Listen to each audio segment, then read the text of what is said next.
예, 오늘 저녁에 우리 목자들이 모여서 이런저런 좀 활동을 하는데 좀 활동적인 요소가 있다고 해가지고 제가 조금 평소보다 옷을 편하게 입고 왔거든요. 좀 양해를 좀 부탁을 드릴게요.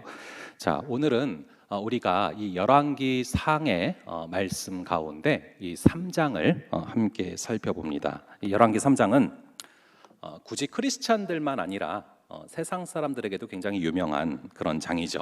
이 솔로몬의 재판이 나오는 그런 장면입니다.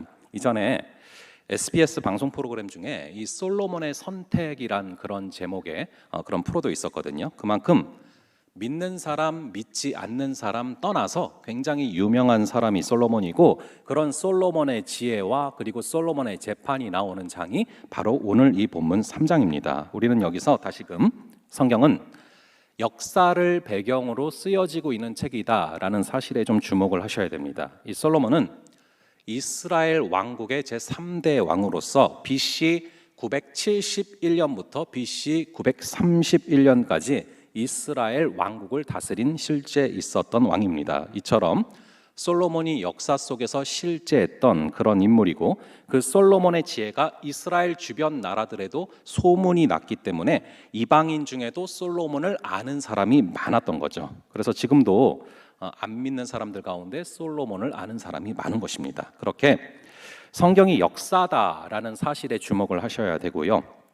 하나 더 말씀드리자면, 이 열왕기상을 읽어가면서 여러분들이 반드시 기억해야 될 단어 중에 하나가 바로 이 내러티브라는 단어입니다. 이 내러티브라는 단어는 스토리나 이야기로도 번역이 가능한데, 여러분 요즘에 이 SNS 플랫폼을 보시면은 언제부턴가 사람들이 페이스북을 하다가 이것이 인스타그램으로 많이 옮겨간 그런 모습들을 여러분들이 보셨을 것입니다.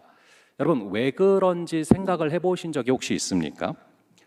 여러분이 이 세상 속에서 살고 있기 때문에 이 세상 속에서 보이는 어떤 변화들에는 여러분들이 좀 반드시 주목을 해보실 필요가 있어요. 그래야 우리가 이 복음을 가지고 세상 속에 침투시킬 수가 있거든요. 이 언제부턴가 사람들이 이 페이스북을 하다가 이 인스타그램으로 많이 옮겨가기 시작을 했는데, 이 인스타에서 처음으로 사용하기 시작한 단어가 바로 이 스토리라는 단어입니다. 여러분도 인스타 업로드할 때 이 스토리라는 단어를 보신 적이 있을 거예요. 이 디지털 시대에 스토리를 처음으로 말하기 시작한 게 바로 인스타거든요. 세상이 스토리에 반응한다라는 것을 캐치를 했고, 그래서 대박이 났어요. 그 전까지 페이스북은 주로 리플렉션이나 고백적 표현 이런 게 중요했거든요. 그래서 페이스북은 지금도 업로드할 때 무슨 생각을 하고 계시나요? 이거를 물어봐요. 주로 자신의 하루를 반성하면서 얻은 통찰이나 아니면 자신의 어떤 생각을 길게 쓰는 그런 자료 위주의 업로드가 페이스북이라면, 인스타는 길게 설명을 하지 않습니다. 사진이나 영상 그리고 아주 짧은 멘트를 통해서 설명을 하지 않고 내 스토리를 보여주는 거죠. 이 스토리가 곧 나다라는 그런 철학이 있는 것입니다. 요즘 세대는 나의 정체성이나 소속감이나 어떤 삶의 목표를 스토리, 그러니까 이 내러티브로 보여주고 내러티브로 표현하는 것이 굉장히 익숙한 것이죠. 그래서 이 내러티브는 오늘날 사람들을 변화시킬 수 있는 굉장히 강력한 힘이자 동인이 될 수 있습니다. 그런 현상이 나타나기 시작을 한 게, 이제 광고도 이전처럼 무조건 유명한 연예인을 쓰는 게 아니라 이 내러티브에 더 중요한 가치를 두기 시작을 합니다. 그래서 몇 개월 전에 이 에버랜드 광고 모델로 이 아마존 익스프레스 직원 한 분을 쓰지 않았습니까? 이 에버랜드에서 굉장히 열심히 일해오던 직원인데, 그분이 SNS를 통해서 유명세를 타게 됐습니다. 이 아마존 익스프레스를 타기 전에 그걸 타면 옷이 졌습니다 이런 거를 율동이랑 노래로 이렇게 안내를 하는 분이 있었는데, 그 직원이 굉장히 빠르고 정확하게 안내 멘트를 하는데 정작 그 눈빛은 굉장히 영혼이 없는 눈빛, 그런 몸짓으로 하니까 그게 너무 대조적이어서 인상적이었고, 그래서 화제가 됐거든요. 많은 사람들이 이 현대 직장인들한테 느낄 수 있는 그런 영혼 없음을 그분한테 본 거예요. 그래서 공감을 한 겁니다. 그래서 이 SNS에서 굉장히 폭발적인 그런 조회수를 얻게 됐는데, 에버랜드에서 발빠르게 그 직원을 아예 광고 모델로 채용을 해서 대박이 난 거죠. 단순히 유명한 연예인보다는 이 에버랜드에서 확고한 내러티브를 구축한 일반인에게 더 반응하는 세대라는 것입니다. 그렇게 이 열왕기상은 역사를 무대로 하는 그런 실제적인 사건이자 동시에 강력한 내러티브다라는 것을 여러분들이 꼭 기억을 하시면서 읽어 나가셔야 됩니다. 그러면 여러분들을 변화시키는 강력한 동력이 되는 책이 될 줄로 믿습니다. 저희가 지난주에 인간적인 조건으로 보자면 누가 봐도 왕이 될 수밖에 없는 조건을 갖추고 있었던 이 아도니아를 제치고 이 솔로몬이 왕이 되는 장면을 봤는데, 이 왕정의 초기 단계라는 것은 늘 언제나 조심스럽고 불안한 단계죠. 그래서 뭔가 좀 오늘 본문에 보면 불안해 보이는 솔로몬의 모습을 보게 됩니다. 우리 한번 오늘 본문 1절과 2절 이 두 구절을 함께 한 목소리로 읽어 보겠습니다. 시작.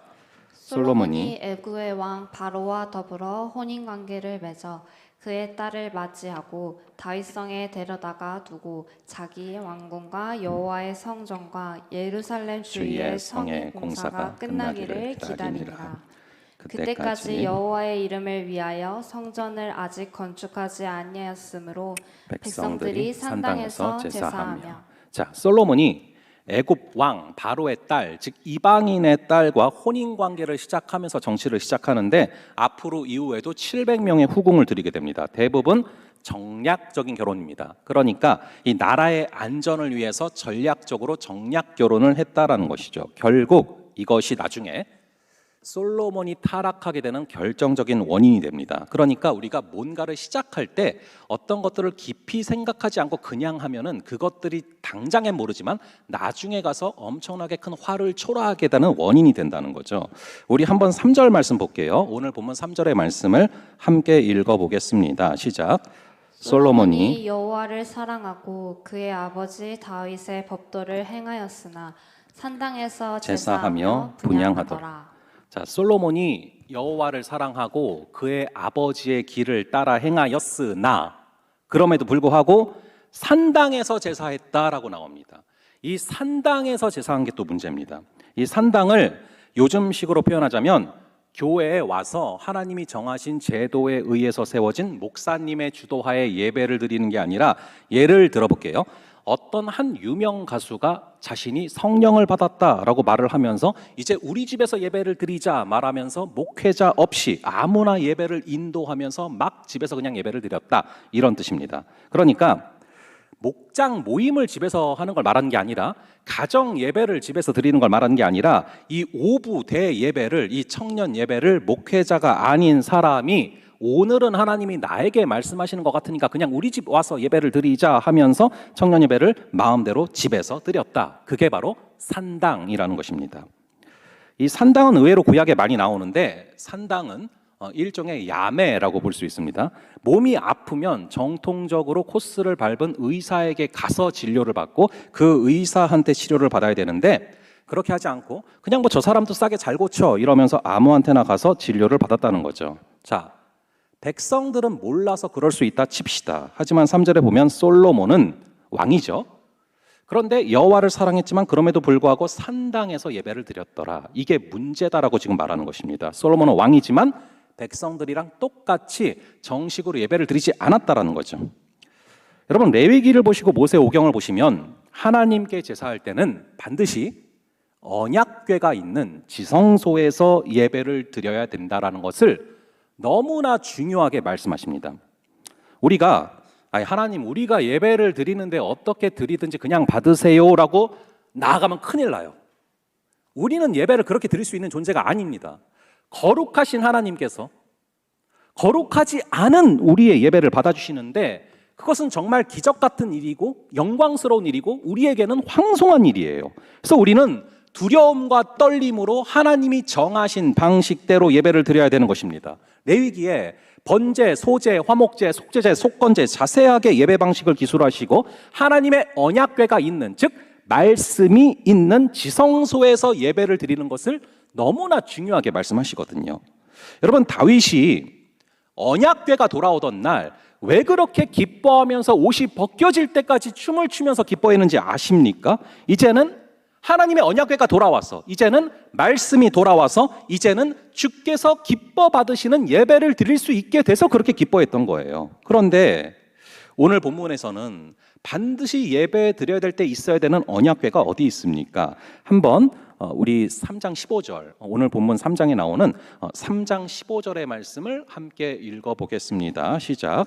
솔로몬이 깨어보니 꿈이더라. 이에 예루살렘에 이르러 여호와의 언약궤 앞에 서서 번제와 감사의 제물을 드리고 모든 신하들을 위하여 잔치하였더라. 예, 언약궤가 예루살렘에 있어요. 그러니까 15절에 가서야 솔로몬은 정식으로 예루살렘의 언약궤 앞으로 간 겁니다. 15절에 가서야 제대로 예배를 드렸고 제대로 제사를 드린 것이죠.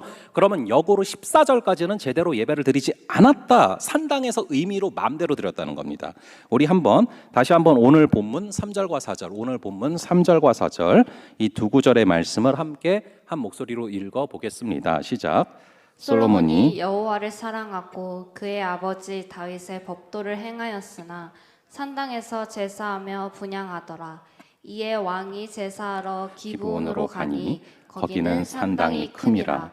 솔로몬이 그 제단에 1천 번제를 드렸더니. 자, 솔로몬이 여호와를 사랑하고 그의 아버지의 길을 따라 행하였으나 그럼에도 불구하고 산당에서 제사했다라고 나옵니다. 4절에 보시면 왕이 제사하러 북이스라엘의 기브온 쪽으로 가는데 많은 학자들은 이 솔로몬이 가서 큰 산당으로 간 이유가 바로 그쪽 사람들의 민심을 얻기 위해서였다라고 분석을 합니다. 그런데 이 산당에서 예배를 드리는 것의 가장 큰 문제점이 뭐냐 하면요, 이 가나안 토속 종교와 혼합이 되면서 이 산당에는 드리지 말아야 할 이방 신들이 함께 들어오게 됩니다. 그래서 함께 예배드리게 되고 이방 신상들에 대한 숭배가 일어나기 시작을 했다는 것이죠. 이렇게 섞이는 게 좋지 않습니다. 여러분, 음식도 퓨전 음식보다는 그냥 양식이면 양식, 중식이면 중식이 맛있지 않습니까? 뭐 제 개인적인 취향일 수 있겠죠. 이 레위기에서 가장 핵심이 되는 단어가 여러분 거룩이란 단어예요. 내가 거룩하니 너희도 거룩하라. 이 거룩은 구별된다는 뜻이거든요. 근데 구별되지 않고 그냥 이방 종교와 이방 신앙과 섞여버리는 것은 굉장히 위험한 신호라는 거죠. 여기서부터 이스라엘 백성들이 급격히 타락하기 시작하는 시작점이 됐습니다. 이렇게 3장에는 벌써부터 솔로몬의 어두운 그림자가 나타나고 있습니다. 이 솔로몬은요, 이 공적이랑 과오가 명확한 사람입니다. 그래서 제가 지금도 기억나는 게 이 주일학교 때 이런 거를 참 많이 얘기했거든요. 사울은 무심이고 다윗은 전심이고 솔로몬은 반심이다. 그래서 이 사울 같은 경우는 동그라미를 그려놓고요. 동그라미가 이제 마음이에요. 동그라미를 그려놓고서 텅 비게 만드는 거예요. 하나님을 향한 마음이 없었다. 그런데 이 다윗 같은 경우는 전심이다. 그래서 동그라미를 그려놓고 막 색칠을 다 했어요. 하나님을 향한 사랑으로 꽉 차 있었다. 근데 솔로몬은 반심이다. 그래서 이 하트 같은 거 동그라미를 그려놓고서 절반만 딱 색칠을 하는 거예요. 솔로몬은 반심이다. 사울은 이제 하나님께 무심한 사람이었다면 반대로 다윗은 하나님을 향한 마음이 꽉 찼고 이 솔로몬은 절반이었다. 하나님 향한 마음이 절반이 있었다라는 것이죠.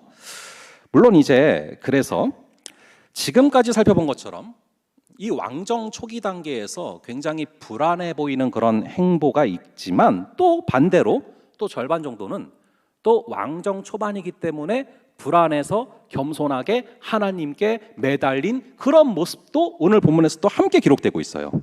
그러니까 이 솔로몬은 마치 우리처럼 선과 악이 공존하는 그런 인물이죠.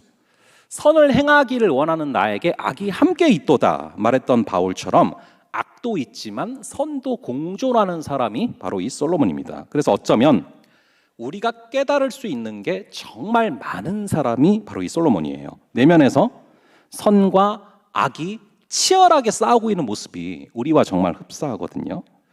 이 아도니아의 반역 가운데서도 결국에는 이 솔로몬이 왕이 됐지만 이 솔로몬은 나이가 굉장히 어렸어요.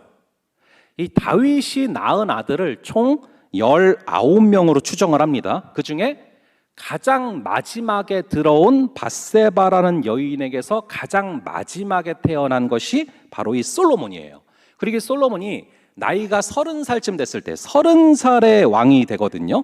여러분 가운데도 30살이 있지 않습니까? 근데 그 나이에 왕이 됐는데 여러 어머니들에게서 태어난 여러 형제들 사이에서 가장 막내임에도 불구하고 왕이 된다는 것이 굉장히 두려운 그런 일이었을 겁니다. 그래서 좀 아까 우리가 읽은 7절에 보면 자신을 아이라고 표현하고 있는 것이죠.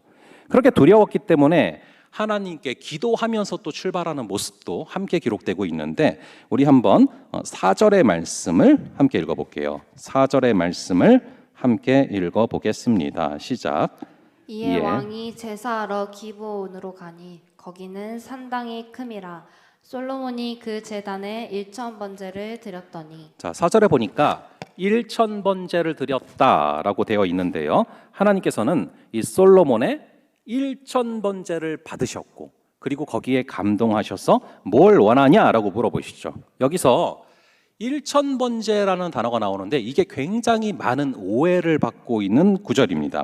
우리는 이제 1000번제니까 뭐 1000번 예배를 드렸다 이렇게 착각을 합니다. 왜냐하면 이제 1000번이니까 한 번, 두 번, 세 번, 1000번 해가지고 뭐 1000번의 예배를 드린 걸로 착각하고서 그래서 1000일 연속으로 예배를 드리거나 아니면 헌금을 1000번 연속으로 하는 거, 이런 걸 갖다가 1000번제라고 잘못 적용하는 경우들이 있거든요.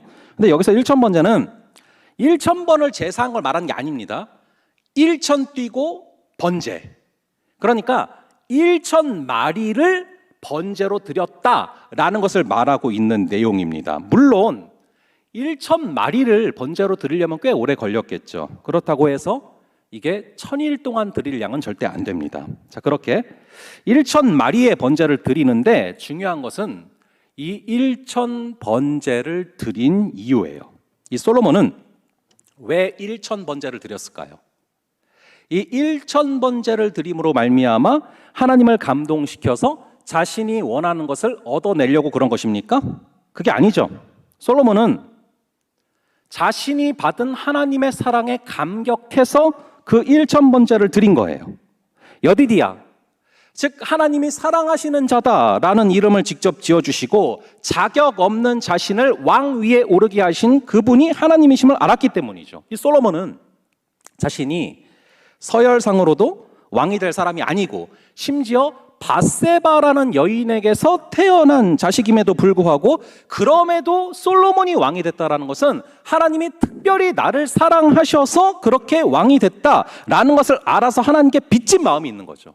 그렇게 하나님께 너무나 감사하고 주님을 너무 사랑하여서 1000번제를 드리게 되는데, 그러할 때 하나님은 어떻게 반응하십니까? 우리 한번 4절과 5절, 오늘 본문에 이 4절과 5절 두 구절을 함께 한 목소리로 읽어보도록 하겠습니다. 시작.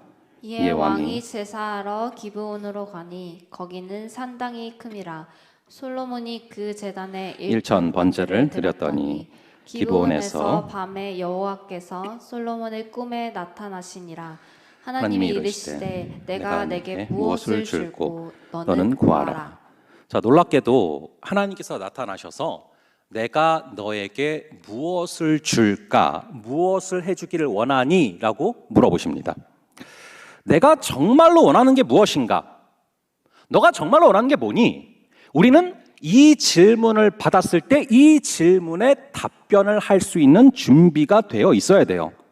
너가 정말로 원하는 게 뭐냐? 우리는 살면서 의외로 내가 진짜로 원하는 게 무엇인지를 모르고 살아갈 때가 너무나 많습니다. 우리는 살아가면서 자주 다른 사람이 원하는 것을 내가 원해야 된다라고 생각하고 살아가고요. 다른 사람들이 추구하는 것을 내가 추구해야 되는 거다라고 생각하고 살아갑니다. 하지만 살면서 한 번쯤은요, 반드시 하나님께서 물어보실 때가 있습니다.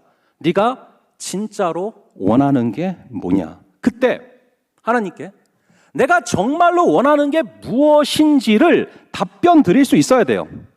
네가 진짜로 원하는 게 뭐냐? 네가 진짜로 원하는 게 뭐야? 이것은요, 안 믿는 사람들도 굉장히 많이 던지는 질문입니다. 여러분 혹시 신해철 씨라는 가수 아십니까? 이 넥스트. 혹시 우리 992 친구들 혹시 아십니까? 신해철 씨? 예. 이 몇 주 뒤에 저희가 또 연령대 공청회가 있는데 거기 앉아 있으면 제가 이상하게 매번 괜히 찔려요. 아무도 뭐라고 안 하는데. 아무튼 저는 지난번에 말씀드렸지만 비비의 밤양갱도 알아요. 그리고 얼마 전에 평양갱도 들어봤어요. 자, 우리가 서로 문화화가 돼야 되고 학습을 해야 되니까 이 신해철 씨라는 사람이 있습니다. 그리고 이분이 넥스트라는 그룹에서 불렀던 그런 노래 중에 네가 진짜로 원하는 게 뭐야? 라는 제목의 노래가 있어요. 그 중에 가사가 이런 가사가 있습니다. 네가 진짜로 원하는 게 뭐야? 그 나이를 퍼먹도록 그걸 하나 몰라. 이거 아니면 죽음. 정말 이거 아니면 끝장. 진짜 내 전부를 걸어보고 싶은 그런 것. 네가 진짜로 원하는 게 뭐야? 라는 제목의 노래고 그런 내용의 가사거든요. 여러분, 이런 노래가 왜 나왔겠습니까? 많은 사람들이 자기가 진짜로 원하는 게 뭔지를 모르고 살아가는 거예요. 그래서 이 노래가 굉장히 히트를 쳤거든요. 예전 유행가요는 철학이 있었어요. 물론 밤양갱도 철학이 있습니다. 자, 이 신앙생활은요, 간단히 정리를 하면은 하나님을 알아가고 그리고 나를 알아가는 그런 과정입니다. 그래서 존 칼빈이 하나님을 알아가는 지식과 나를 알아가는 지식은 밀접히 연결되어 있다고 말한 것이죠. 하나님을 알면 알수록 나를 더 잘 알 수밖에 없고 나를 잘 알면 알수록 하나님을 더 잘 알 수밖에 없다라는 거예요. 여러분, 의외로 솔로몬처럼 하나님께서 네가 진짜로 원하는 게 뭐냐? 내가 해줄게. 넌 뭘 원하니? 라고 물어봐 오시는 순간이 살다 보면 한두 번은 꼭 옵니다. 저도 그랬어요. 전혀 예상치 못한 순간에 제가 꿈도 못 꿔봤고 현실적으로 전혀 불가능하다라고 생각했던 유학의 길이 저에 의해서가 아니라 타인에 의해서 길이 열렸던 적이 있거든요. 그때 내가 진짜로 원하는 게 뭔지를 모르겠어서 거기에 응답하는데 한참이 걸렸고요. 미자립교회를 섬길 수 있는 기회가 찾아왔는데 내가 진짜로 내 내면에서 원하는 게 뭔지를 몰라서 한참을 헤맸던 기억이 납니다. 공부도 그래요. 제가 여러분들을 신방하다 보면은 요즘에 굉장히 많이 받는 그 질문 중에 하나가 이 대학원에 대해서 이런저런 기도 제목도 많이 내놓고 대학원에 대해서 이런저런 질문을 하는 친구들이 많거든요. 저는 그 얘기를 꼭 해줘요. 공부는 그런 것 같다. 항상 지금보다 더 공부하기 좋은 때는 없다. 그런 얘기를 하거든요. 왜냐면은 제가 석사 논문을 쓰고 석사 THM 학위를 2012년도에 받았어요. 그리고 바로 박사를 오라고 했는데 그랬으면 아마 2012년도에 시작했을 거고 아마 옛날에 끝났을 거예요. 근데 제가 내 내면에 진짜로 원하는 게 뭔지를 몰라서 한참 방황을 했고요. 그리고 한참의 고민이 있었고 무려 11년이 지나서 2023년도에 PhD를 시작했거든요. 아버지께서 나에게 맡기시는 양들에게 몸에 좋으면서도 맛있는 그런 꼴을 먹이기 위해서는 아무리 대출을 받아서 빚이 생기더라도 아무리 힘들더라도 정면 돌파해야 된다는 것을 마음으로 확실하게 깨닫게 하셨거든요. 간절히 바라기는 하나님이 너가 진짜로 원하는 게 뭐냐? 너가 진짜로 원하는 게 뭔지를 해줄게 대답을 해라 말할 때 그것을 대답할 수 있는 준비가 되어 있는 여러분 되기를 간절히 바랍니다. 내 마음속 깊은 곳의 중심에서 네가 진짜로 원하는 게 뭐냐라고 물어보실 때 그걸 답변할 수 있다면 그 인생은 성공한 인생이에요. 우리가 헤매는 이유는 남들이 원하는 것을 나도 원해야 된다라고 생각해서 헤매는 겁니다. 하나님은 모든 사람을 다 다르게 만들었어요. 여기에 있는 여러분들 모두가 단 한 명도 똑같이 생긴 사람이 한 명도 없습니다. 그 얘기는 마찬가지로 여러분들 안에 있는 그 소원도 다 달라요. 여러분들이 각자가 마음속에 정말로 원하는 그것이 다 다르게 창조하셨다는 거예요. 그래서 여러분, 하나님께서는 다른 사람들을 따라가도록 여러분들을 창조하신 게 아닙니다. 여러분들 가운데 소원을 두시고 여러분들이 뭔가를 소원할 때 하나님은 당신의 뜻을 어떻게 이루어 가시냐? 여러분의 소원을 통해서 당신의 뜻을 이루어 가시기를 원하시거든요. 그게 하나님의 신비예요. 그게 하나님이 여러분들을 하나님의 형상으로 만드신 그 이유입니다. 가슴속 깊은 곳에서 끓어오르는 뜨거움. 내가 그거를 구하지 않고는 견딜 수 없는 그거. 내 모든 거를 바쳐도 아깝지 않은 그 뜨거운 게 여러분들 안에 있기를 간절히 바랍니다. 저는 말씀이 그렇거든요. 말씀을 구하지 않고 가만히 있으면 전 쉬는 게 아니에요. 그리고 말씀을 준비할 때 밤을 새서 준비를 해도 그 시간이 저는 아깝지가 않아요. 근데 여러분도 반드시 여러분들의 심장에 뜨겁게 자리 잡고 있는 여러분들에게 주신 소원이 분명히 있다라는 것입니다. 여러분, 내가 누구인지, 그리고 내 마음속에 있는 소원, 네가 진짜로 원하는 게 뭔지를 물어보실 때 답변할 수 있는 그 뜨거운 것을 잡아낼 수 있고 발견할 수 있는 그런 저와 여러분 되기를 간절히 바랍니다. 자, 그래서 솔로몬에게 너가 진짜로 원하는 게 뭐냐? 내가 너한테 뭘 해줄까? 라고 물어보시는데 솔로몬은 뭐라고 대답을 합니까? 우리 한번 7절부터 10절까지 7절부터 10절까지를 저랑 여러분들 함께 돌아가면서 한번 읽어보겠습니다. 7절부터 10절까지를 제가 먼저 읽고 여러분이 읽고 돌아가면서 읽어볼게요. 나의 하나님 여호와여, 주께서 종의 아버지 다윗을 대신하여 왕이 되게 하셨사오나 종은 작은 아이라 출입할 줄을 알지 못하고 주께서 택하신 백성 가운데 있나이다. 그들은 큰 백성이라 수요가 많아서 셀 수도 없고 기록할 수도 없사오니 누가 주의 이 많은 백성을 재판할 수 있사오리까? 듣는 마음을 종에게 주사 주의 백성을 재판하여 선악을 분별하게 하옵소서. 솔로몬이 이것을 구하매 그 말씀이 주의 마음에 든지라. 자, 구체적으로 9절에 보니까 솔로몬이 뭘 구했다라고 써져 있습니까? 뭐를 종에게 주사라고 써져 있죠? 듣는 마음을 종에게 주사. 솔로몬은 뭘 구했습니까? 듣는 마음을 구했어요. 우리는 흔히 솔로몬이 뭘 구했다고 알고 있습니까? 지혜를 구했다라고 알고 있어요. 근데 엄밀히 보면 솔로몬은 하나님께 직접적인 언어로 말한 게 듣는 마음을 주세요라고 말했더니 하나님께서 그 듣는 마음을 뭐라고 칭하시냐면은 그게 바로 지혜다라고 칭하신 거예요. 우리 한번 11절의 말씀을 함께 한 목소리로 읽어보겠습니다. 시작. 이에 하나님이 그에게 이르시되 내가 이것을 구하도다. 자기를 위하여 장수하기를 구하지 아니하며 부도 구하지 아니하며 자기 원수의 생명을 멸하기도 구하지 아니하고 오직 송사를 듣고 분별하는 지혜를 구하였으니. 자, 뭘 구했다고 말씀하십니까? 지혜를 구하셨다라고 칭하세요. 그러니까 솔로몬은 듣는 마음을 주시옵소서 기도했더니 하나님께서 너가 지혜를 구하였다라고 칭한 것입니다. 그러므로 여러분 명확히 알 수 있는 것이 있습니다.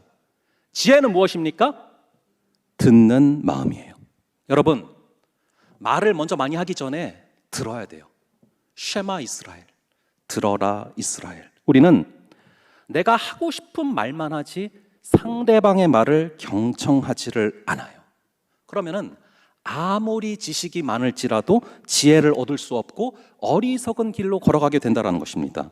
여러분, 지혜는 듣는 마음이고 지혜는 듣는 것에서부터 시작을 합니다. 그래서 잠언 10장 19절을 보시면 침묵을 지키는 능력이 지혜고 말을 많이 하는 자는 미련하다라고 칭하십니다.